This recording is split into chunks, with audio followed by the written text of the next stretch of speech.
ije purandi kweme kudai emotine kweme kudai emotine todzijoka joka kwete kudzimanya ende todzijoka futi tine hanya tarisauone nchitya magwinya chero makatota nsatenda gwinya panotonyepa futi twakasimba panotonyepa tanorwa manhamba panotonyepa chatakaromba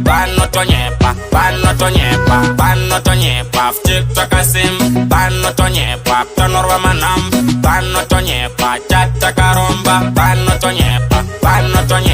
ngoma dzandinadzo futi dzakawanda kana rizereri kusimba serunda tarisauona vengi vachionda kana muchitoda futi tichakunda tidemoti handingamiswe timbokoti handingatyiswe tine masheti tatindisasi kodemoti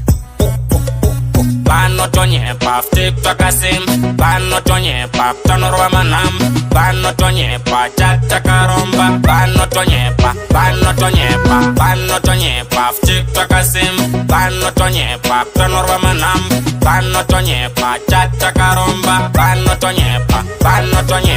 torova ngoma futi semukindi teerera unzwe futi setindindi vavengi vachitoti futi hatikundi chachinja zita ndosvitikundi todzijoka kwete kudzimhanya ende todzijoka futi tine hanya tarisauone nchitya magwinya chero makatota nsati ndagwinya panotonyepa futi twakasimba panotonyepa tanorwa manhamba panotonyepa chatakaromba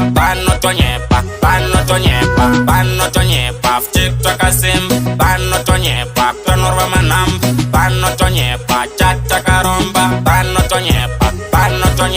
staira randinaro ropfuura 10 pari pangoma ini handindimi pari pabasa futi handidzimi ndichatoimba futi nendimi nengoma dzacho amadheuteu vanoteerera toti kwau teerera unzwe chachimbokumbofu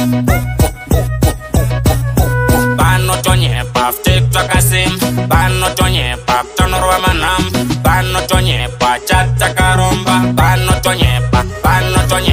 panotonyepa futi twakasimba panotonyepa tanorwa manhamba panotonyepa chatakaromba panotonyepa